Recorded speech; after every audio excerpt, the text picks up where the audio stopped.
La ciencia está hecha por mujeres, mayoritariamente. Yo creo que la sociedad no sabe esto. Algunas profesiones en las que saben manejarse muy bien las mujeres han perdido estatus y han perdido dinero. Que la ciencia ha favorecido determinado tipo de actitud muy masculina. Lo que tenemos que hacer, yo creo, desde mi parte de la situación es escuchar en primer lugar y dejar que las cosas fluyan.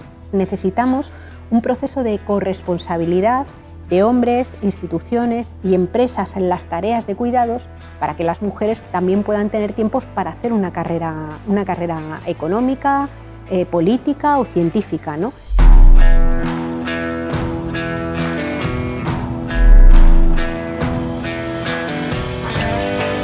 La realidad es que en todas las carreras biomédicas, la investigación biomédica, que es el campo que yo conozco más, la mayoría somos mujeres. O sea, en el CNIO un 68% de los investigadores somos mujeres. La ciencia está hecha por mujeres, mayoritariamente. Yo creo que la sociedad no sabe esto. No sabe esto porque todavía hay unos estereotipos que nos hacen pensar que determinadas profesiones pues son de hombres, otras son de mujeres, etc., ¿no? Entonces esto yo creo que son estereotipos pues, que hay que vencer, ¿no? Con la cultura, con la educación, sobre todo la educación a los niveles más tempranos, ¿no? Tenemos que tener en cuenta que vivimos en un sistema patriarcal. Que sea un sistema patriarcal quiere decir que es un modelo cultural que asigna de forma no libre determinados mandatos sociales a hombres y a mujeres. Es decir, a los hombres les asigna el mandato de triunfar, digamos, en la esfera pública, en la esfera mercantil, mientras que a las mujeres, sin ahora mismo prohibirles que ocupen ese espacio, les asigna de forma no libre el cuidado cotidiano de los cuerpos vulnerables, es decir, las tareas mayoritarias de cuidado en la crianza, las tareas mayoritarias de cuidado en la vejez, cuando somos una sociedad tremendamente envejecida, donde muchas personas pasan bastantes años al final de su vida en unas condiciones de tremenda vulnerabilidad, el cuidado en los momentos de diversidad funcional o en los momentos de enfermedad, ¿no? Esto hace que haya un cierto reparto de tiempos que no es equitativo. Digamos que la mayor parte de los hombres tienen mucho tiempo para dedicar al espacio público y la mayor parte de las mujeres tienen una parte importante del tiempo en ese espacio privado del hogar y tienen algo de tiempo para dedicar a lo público, ¿no? Para empezar, yo no soy la persona apropiada para discutir aspectos de conflicto de género, porque obviamente yo estoy en la parte aventajada de la discusión. Entonces, creo que para tratar ese tema hay que abrir el debate de una forma distinta. Creo que hay iniciativas ahora mismo que surgen de otros géneros, porque no solamente hay género masculino y femenino, ¿no? y que siendo que están en la situación de sufrir las consecuencias de años y años de un sistema que no les da ningún tipo de prioridad, habría que escuchar cuáles son las propuestas que tienen que hacer de cara a que tengamos un debate lo más apropiado posible. Creo en la discriminación positiva, creo que tenemos que hacerla y creo que hay que hacer una serie de cosas para poder favorecer que haya más géneros representados en diferentes situaciones en todos los campos, tanto en el desarrollo como en el management y gestión, dentro de la ingeniería, de la investigación, de la política, etcétera, etcétera.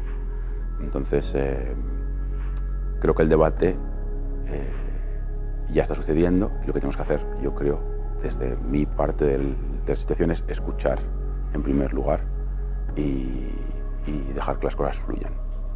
Está muy bien, estoy obviamente todo a favor de la igualdad de la mujer, la he disfrutado, la estoy disfrutando, la deseo para todos, pero no es necesario que todo el mundo haga lo mismo. Yo tengo 2 hijos y son gemelos, hijo e hija.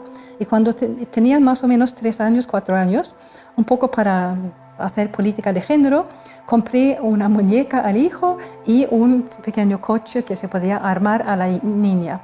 Y ninguno de los dos se interesó lo más mínimo por esos juguetes. Nunca se jugó con ninguno de ellos porque jugaron con cosas más neutras.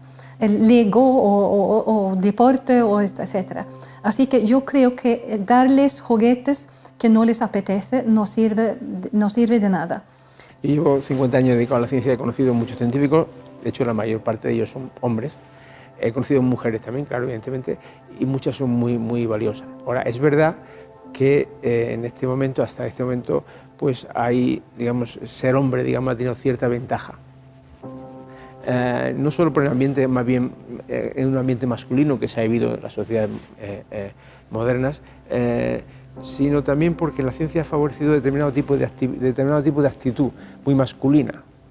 En el sentido de, por ejemplo, la agresividad, la tendencia a presentar los datos de una forma muy contundente, que es una cosa muy masculina, entendemos los que conocemos el tema, y eso les ha favorecido, creo, en el pasado a muchos, digamos, científicos varones cuando han tenido que competir en igualdad de condiciones con mujeres, porque quizás los hombres, como somos más, lo que en inglés se dice narrow-minded, como más focalizados, entonces esto a veces en los comités de evaluación causa una impresión positiva, y las mujeres, que tienen una mentalidad mucho más diversificada, mucho más compleja, a veces no da esa sensación de focalización que dan los hombres. Esto es una opinión personal, pero creo que funciona. Uno de los estudios más preocupantes que yo he visto del año pasado, hace un año y medio quizá, se publicó en la revista Science, donde miraban grupos de niños y niñas y veían que hasta los 6 años más o menos no había ninguna diferencia entre niños y niñas. Los dos les gustaba competir igualmente o se sentían igual de capaces para resolver problemas complejos, pero a partir de los 6-7 años algo ocurría, que las niñas empezaban a pensar que ellas no eran capaces de hacer determinadas cosas, ¿no? Y eso es el peso de los estereotipos, que seguramente se están transmitiendo desde la sociedad, desde las familias, desde los propios educadores, en los centros educativos, y yo creo que eso es algo que hay que luchar contra ello. Y ahí hay dos preguntas que no se dicen. Una es sobre si las mujeres y los hombres tienen exactamente las mismas predisposiciones en el cerebro. A mí me parece que esas predisposiciones no son exactamente iguales, pero esto no es mi campo, así que es una pregunta que yo dejo para otros. Lo otro es la valoración social de algunas profesiones. Allí yo creo que algunas profesiones en las que saben manejarse muy bien las mujeres han perdido estatus y han perdido dinero. Hay más salario para profesiones que se basan en las ciencias naturales. Los médicos, los ingenieros, etcétera, ganan más y por eso tienen también más prestigio y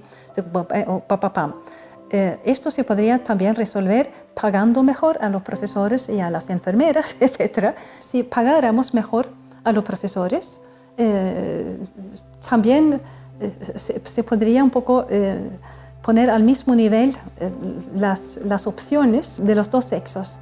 La vida humana es ecodependiente e interdependiente, es decir, la vida humana no se sostiene sola, hay que sostenerla, y para ello hace falta interactuar con una naturaleza que tiene límites y que nos proporciona lo que necesitamos para estar vivas, y hace falta constituir una comunidad, un entorno social que garantice los trabajos de cuidados a lo largo de toda la vida, pero sobre todo en algunos momentos del ciclo vital. Por eso el ecologismo lo que viene a plantear es la inviabilidad de construir modelos económicos que requieran cada vez extracciones de materiales de la corteza terrestre más grandes o generaciones de residuos más grandes porque el planeta no lo soporta, de hecho ya da síntomas, digamos, de agotamiento, y por otro lado, para poder sostener esa vida hace falta garantizar todo ese sistema de cuidados, y lo que plantea el feminismo es que ese sistema de cuidados tiene que ser recíproco, compartido, y que como movimiento social dice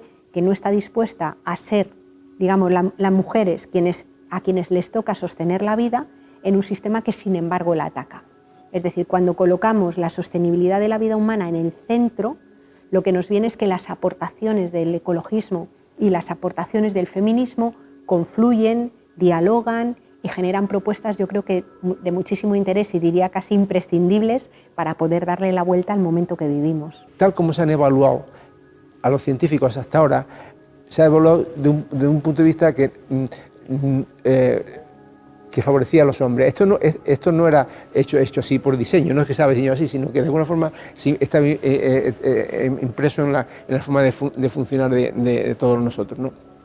Entonces esto creo que ha perjudicado a las mujeres a la hora de adquirir puestos de alto nivel. Esto claramente está cambiando, ¿eh? Ahora este tipo de discriminación positiva, que en general yo la veo también positiva, pues está haciendo que, por ejemplo, ahora presidenta de la Academia Nacional de Ciencias Norteamericana es una mujer, hay mujeres en puestos de altísimo nivel científico, con lo cual yo creo que a lo mejor dentro de 20 o 30 años este tipo de preguntas ya deja de tener sentido. Yo creo que las acciones tienen que ser en varias líneas. En primer lugar, sin que a mí me parezca que sea la solución solamente, yo soy bastante partidaria de buscar espacios de paridad, es decir, en los lugares donde hay responsabilidades, digamos que casi por ley, tener que ocupar espacios de paridad. A mí no me preocupa nada esto que se suele decir que hay determinados puestos que los tienes que ocupar si tienes méritos, porque hay muchos hombres que tienen muchos méritos y hay muchos hombres enormemente mediocres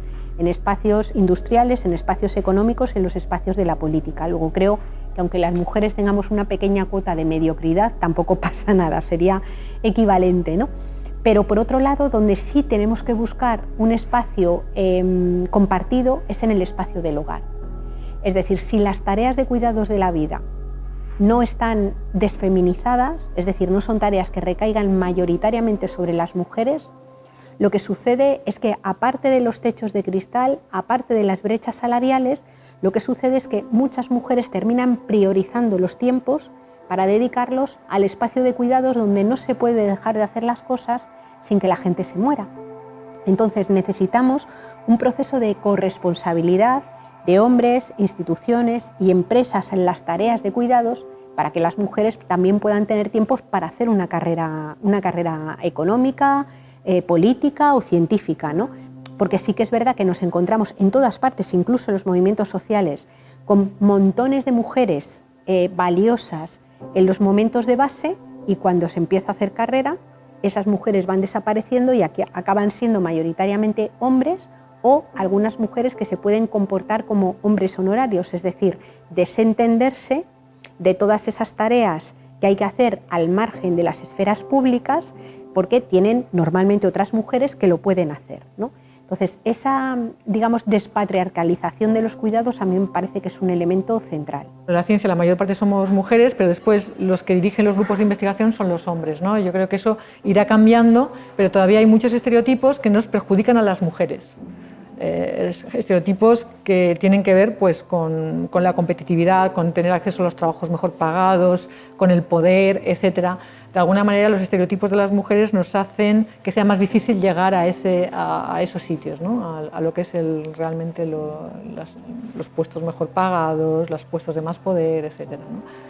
Y ahí necesitamos también la ayuda de los hombres, claro, porque eso no es justo, no está bien, estamos perdiendo talento y entonces tenemos que ver todos claro que esto tiene que cambiar.